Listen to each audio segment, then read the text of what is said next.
श्रीमद् भगवद गीता का अंतिम अध्याय अध्याय 18 मोक्ष संन्यास योग की विस्तृत कहानी। महाभारत के युद्ध का समय था। कुरुक्षेत्र की विशाल भूमि पर दोनों सेनाएं आमने सामने खड़ी थीं। एक ओर पांडव थे और दूसरी ओर कौरव। युद्ध आरंभ होने ही वाला था, लेकिन पांडवों के महान धनुर्धर अर्जुन अपने ही गुरुजनों, रिश्तेदारों और मित्रों को सामने देखकर दुखी हो गए। उनका मन भ्रम और मोह से भर गया। तब भगवान श्री कृष्ण ने उन्हें जीवन का महान ज्ञान दिया, जिसे हम श्रीमद्भगवद गीता के नाम से जानते हैं। गीता के पहले 17 अध्यायों में भगवान श्री कृष्ण ने अर्जुन को कर्मयोग, ज्ञानयोग और भक्तियोग का उपदेश दिया।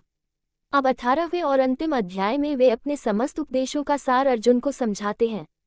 अर्जुन भगवान श्री कृष्ण से पूछते हैं, हे प्रभु, संन्यास और त्याग में क्या अंतर है? कृपया मुझे स्पष्ट रूप से बताएं। भगवान श्री कृष्ण मुस्कुराते हुए कहते हैं, हे अर्जुन, कुछ लोग कर्मों का त्याग करना संन्यास मानते हैं, लेकिन वास्तविक संन्यास कर्मों को छोड़ना नहीं है। मनुष्य को अपने कर्तव्यों का पालन करते हुए उनके फल की इच्छा का त्याग करना चाहिए। यही सच्चा त्याग है। श्री कृष्ण आगे बताते हैं कि संसार में कोई भी व्यक्ति बिना कर्म किए नहीं रह सकता। प्रकृति हर किसी से कर्म करवाती है, इसलिए कर्म छोड़ने के बजाय उन्हें भगवान को समर्पित भाव से करना चाहिए।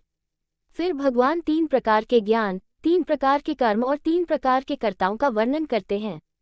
वे बताते हैं कि सात्विक ज्ञान मनुष्य को एकता और सत्य की ओर ले जाता है, राजसिक ज्ञान उसे स्वार्थ में उलझा देता है और तामसिक ज्ञान उसे अज्ञान के अंधकार में डाल देता है। इसके बाद भगवान बताते हैं कि प्रत्येक व्यक्ति का अपना स्वभाव और धर्म होता है।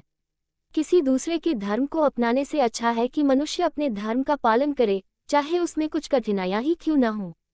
जो व्यक्ति अपने कर्तव्य का पालन ईमानदारी और निष्ठा से करता है, वह भगवान को प्रिय होता है। भगवान श्री कृष्ण अर्जुन को समझाते हैं कि मनुष्य जब अपने मन, इंद्रियों और इच्छाओं पर नियंत्रण प्राप्त कर लेता है, तब वह परम शांति को प्राप्त करता है। अहंकार, क्रोध, लोभ और मोह को त्याग कर जो व्यक्ति भगवान की भक्ति करता है, वह धीरे धीरे मोक्ष के मार्ग पर आगे बढ़ता है।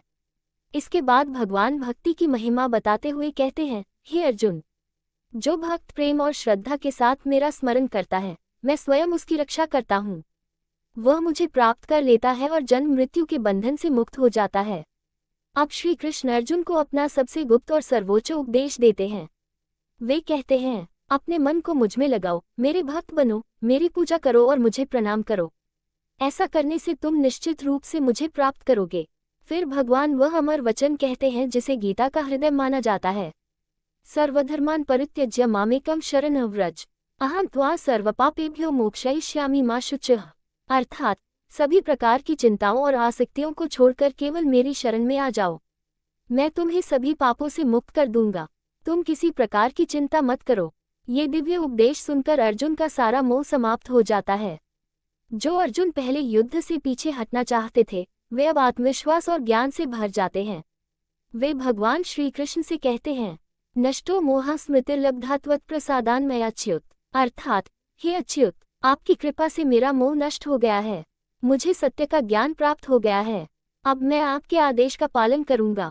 अर्जुन के इन शब्दों को सुनकर भगवान प्रसन्न हो जाते हैं। अब अर्जुन पूरी दृढ़ता और विश्वास के साथ धर्म की रक्षा के लिए युद्ध करने को तैयार हो जाते हैं। अध्याय के अंत में संजय, जो राजा धृतराष्ट्र को युद्ध का वर्णन सुना रहे थे, कहते हैं कि श्री कृष्ण और अर्जुन के इस अद्भुत संवाद को सुनकर वे बार बार आनंदित हो रहे हैं। अंत में संजय कहते हैं, जहाँ योगेश्वर श्री कृष्ण है और जहाँ धनुर्धर अर्जुन है, वहाँ निश्चित रूप से विजय, समृद्धि, धर्म और सफलता होती है। कहानी से मिलने वाली शिक्षा, अपने कर्तव्य से कभी पीछे नहीं हटना चाहिए। कर्म करें, लेकिन फल की चिंता भगवान पर छोड़ दें। अहंकार, क्रोध और लोभ का त्याग करें। सच्ची भक्ति और समर्पण से भगवान की कृपा प्राप्त होती है। भगवान की शरण में जाने वाला व्यक्ति कभी पराजित नहीं होता। जय श्री कृष्ण। राधे राधे।